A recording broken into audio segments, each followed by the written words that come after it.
প্রচণ্ড গরমে সবচেয়ে বেশি সমস্যায় আছে শ্রমজীবী মানুষ। তাদের বিষয়ে জানাতে নারায়ণগঞ্জ থেকে এই মুহূর্তে যোগ দিচ্ছেন সহকর্মী গৌতম সাহা। গৌতম, আজ নারায়ণগঞ্জের তাপমাত্রা কত, আর প্রচণ্ড গরমে নিম্ন আয়ের মানুষ কিভাবে দিন কাটাচ্ছেন জানাবেন।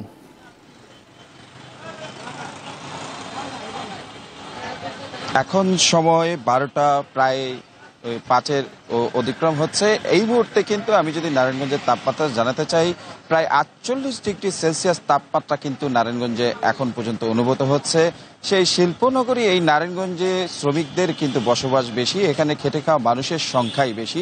শিল্পনগরী আমি এখন দাঁড়িয়ে রয়েছে নারায়ণগঞ্জের নিতাইগঞ্জের, যেখানে খাদ্য উৎপাদনকারী কারখানাগুলো রয়েছে এই স্থানটিতে। এখানে কিন্তু সকাল থেকেই কিন্তু শ্রমিকরা কাজ করেন। যে বিষয়টি দেখেছি, সকাল বাড়ার সাথে সাথে কিন্তু রোদের প্রখর এবং গরম কিন্তু বেড়েই চলেছে নারায়ণগঞ্জের প্রতিটি জায়গায়, এবং সেই প্রচন্ড তাপদাহ নিয়ে কিন্তু শ্রমিকরা কাজ করছেন। আমি একটু আপনাদের দেখাতে চাচ্ছি, আমার পেছনটিতে কিন্তু এখানে শ্রমিকরা কিন্তু যে খাদ্যের যে বস্তা রয়েছেন সেই বস্তাগুলো কিন্তু ওঠানামার কাজ কিন্তু তারা এখানে করছেন, এবং সেই সাথে কিন্তু তারা যে তাদের সাথে কথা বলে যে বিষয়টি জানতে পেরেছি, কোনো প্রকার উপায়ন্তর না পেয়েই কিন্তু তারা কর্মের জন্য সংসার চালানোর জন্য কিন্তু এই কাজটি তারা করে যাচ্ছেন, এবং তারা যে বিষয়টি জানাচ্ছেন এই গরমে কিন্তু তারা অসুস্থ হয়ে পড়ছেন। এবং সেই সাথে কিন্তু আমরা যে বিষয়টি জেনেছি, তারা এখানে কাজ করতে গিয়ে অনেক অসুস্থ হচ্ছেন, এবং তারপরে কিন্তু তারা কাজ করছেন, পেটের দায়ে এখানে কাজ করে চলেছেন। এবং সেই সাথে আমরা যে বিষয়টি দেখেছি নারায়ণগঞ্জের বেসিক শিল্প নগরীতে, সেখানেও কিন্তু সকালে শ্রমিকরা যখন যাচ্ছেন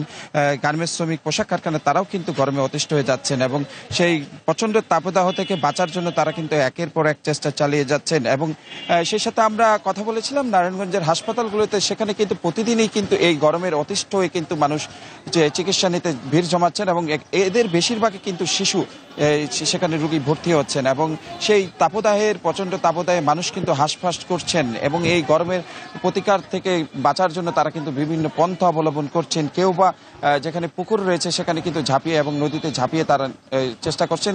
এই প্রচণ্ড গরমের তাপদাহ আবহাওয়া বার্তার যে বিষয়টি বলা হচ্ছে, 72 ঘন্টা কিন্তু আরও তাপমাত্রা বাড়বে বলে আমাদের জানিয়েছেন। সেই তাপমাত্রা কিন্তু এখন ঘরে থাকায় দায় হয়ে যাচ্ছে, কিন্তু সেই দায় এড়িয়েই কিন্তু উপায়ন্তর না পেয়ে শ্রমিকরা কিন্তু।